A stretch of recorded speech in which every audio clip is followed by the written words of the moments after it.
আসসালামু আলাইকুম। প্রিয় দর্শক, বিএনপি সরকার দায়িত্ব নিয়েছে, এখনও কিন্তু খুব এক মাসও হয়নি, 20 দিনও হয়নি। কিন্তু এরই মধ্যে নানা আলোচনা এবং এদের নানা কর্মকাণ্ড দেখে অনেকে বলতে শুরু করেছেন যে সকালটা কেমন যাচ্ছে সেটা দেখতে হবে। সকালের আমরা অনেক কিছু দেখেছি এ পর্যন্ত। কিছু কিছু আচরণ আমাদের ভালো লাগেনি, আমরা বলেছি, অনেকেই বলেছে। আবার কিছু কিছু আচরণ কারো ভালো লেগেছে, কারো ভালো লাগেনি।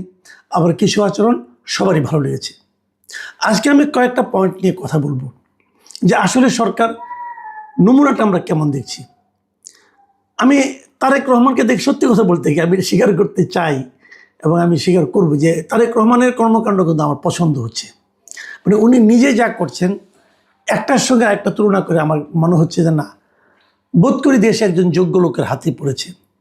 কিন্তু তার টিম নিয়ে আমার একটু আনহ্যাপিনেস আছে। তার টিম যা করছে সেটা বুঝতে পারছি না। তারেক রহমানের আগের যে ঘটনাগুলো, কয়েকটা ঘটনা আমরা দেখেছি যে উনি সরকারি গাড়ি নিচ্ছেন না, তেল এবং ড্রাইভারের খরচ উনি বহন করছেন, এগুলো খুবই ইতিবাচক। আবার ওখানে দুঃখও ছিল আমার যে ওনার মতো এরকম একটা ইতিবাচক সিদ্ধান্ত উনি নিলেন, সেটা ওনার মন্ত্রিসভার খুব বেশি লোক কিন্তু এটা ফলো করলো না। এটা আমার জন্য একটু বেদনা দিয়েছে আর কি।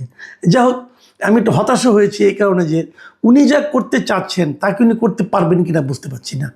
উনি দুর্নীতির বিরুদ্ধে যেরকম একদম কঠোর একটা ব্যবস্থা নিয়েছিলেন যে দুর্নীতির গলা টিপে ধরবেন, এবং আমি নিজেও মনে করি এদেশের উন্নয়নের পথে যতগুলি বাধা আছে তার মধ্যে সবচেয়ে বড় বাধা হচ্ছে দুর্নীতি। কিন্তু সেই দুর্নীতির ব্যাপারে ওনার যারা মন্ত্রী আছেন তারা কি ওনার সঙ্গে ওনার যে মনোভাব সেই মনোভাবকে ফলো করতে পারছেন? এটা নিয়েও কিন্তু আমার একটু দ্বিধা আছে। আজকে দেখলাম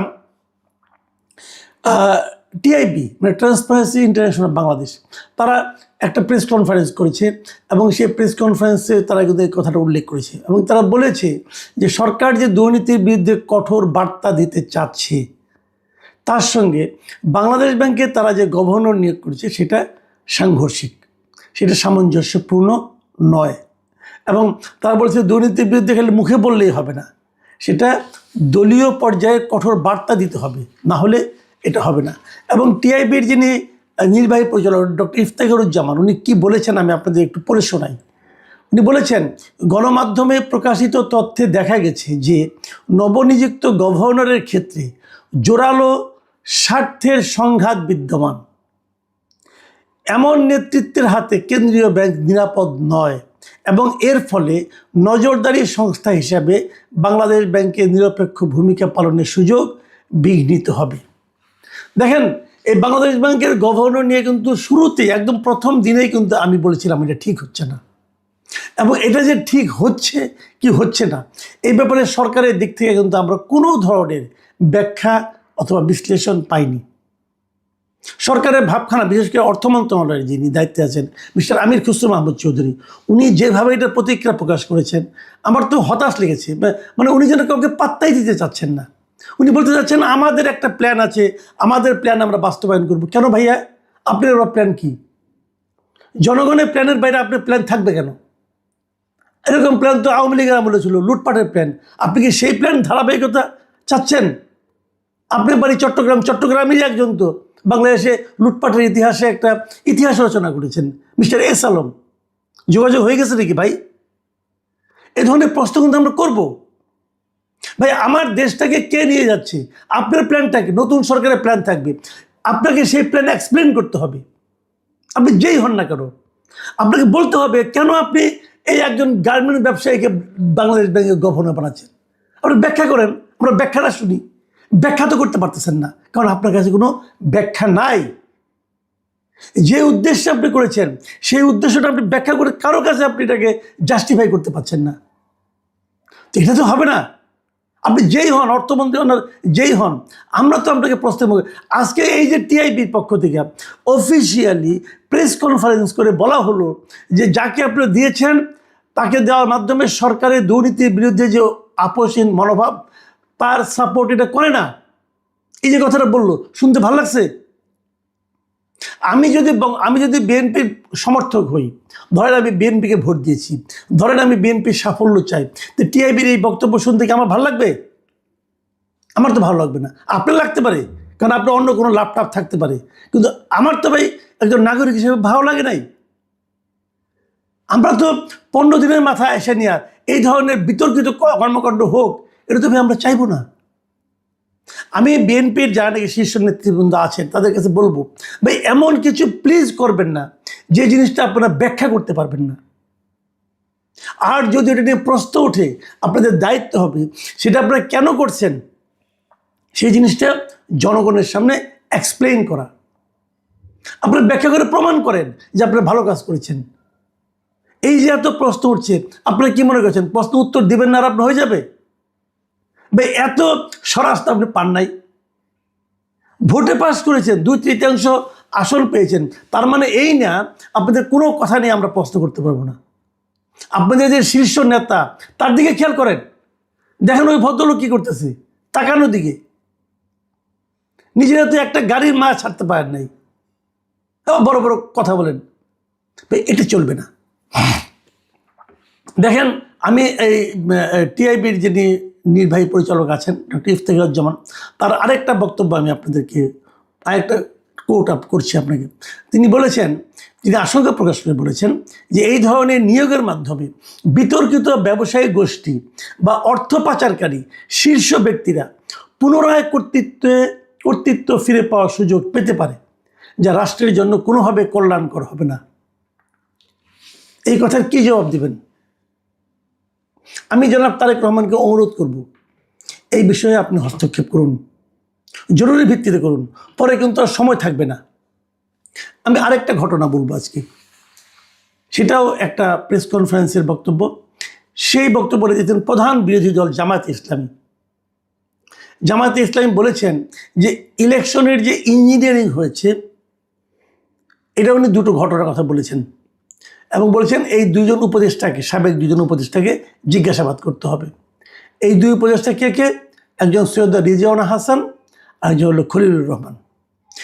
খলিলুর রহমানকে যেদিন নিয়োগ দেওয়া হয় সেই দিন বলেছিলাম এটা আপনারা করে ঠিক করলেন না।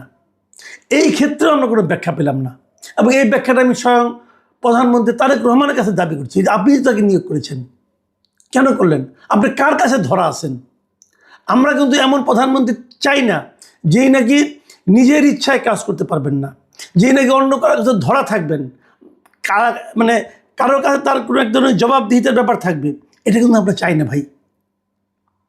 হোয়াই খলিলুর রহমান? এখন এটা কি হয়েছে, যে আশঙ্কাটা আমি তখন করেছিলাম সে আশঙ্কাটা আজকে জামাত উচ্চারণ করছে।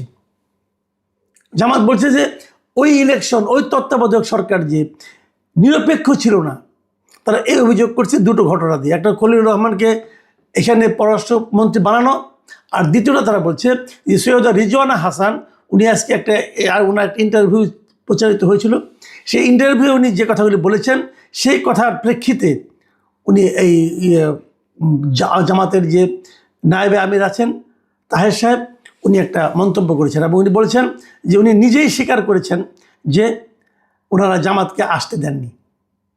এবং উনি কি বলেছেন, সৈয়দ রিজওয়ানা হাসান, মানে তার ভাষায় আর কি উনি যেটা বলছেন আর কি, মানে রিজওয়ানা হাসান যে কথা বলছেন যে নারীদের উপযুক্ত অধিকারকে নিশ্চিত করতে পারেনি, তারা বিরোধী দলে থাকলেও আমরা কিন্তু তাদের মূল ধারায় বা প্রধান শক্তি হিসেবে আসতে দেইনি। তার মানে উনি আসতে দেননি। উনি বলতে চাচ্ছেন যে জামাতের কাছে নারীদের অধিকার নিয়ে প্রশ্ন আছে, এবং প্রশ্ন আছে বলেই ওনারা জামাতকে, যদিও জামাতের বিরোধী দলে আছে কিন্তু জামাতকে ওনারা মূল ধারায় মানে মূল শক্তি হিসেবে, প্রধান শক্তি হিসেবে আসতে দেননি। ভাই আপনারা দেওয়া না দেওয়ার কে? তার মানে আসতে দেওয়া না দেওয়ার ব্যাপারে ওনার একটা ভূমিকা ছিল ওনাদের মানে এই অন্তর্বর্তীকালীন সরকারের। এই ধরনের কথা যদি বলে তো ওনাদেরকে জিজ্ঞাসাবাদ করা উচিত। আসলে কি তাহলে ইঞ্জিনিয়ারিং হয়েছে? আসলে কি তাহলে মানে জামাতকে আসতে না দেওয়ার জন্য নানা ধরনের কর্মকাণ্ড হয়েছে, ফন্দি ফিকির হয়েছে? ভাই এটা তো কোনো কথা হলো না।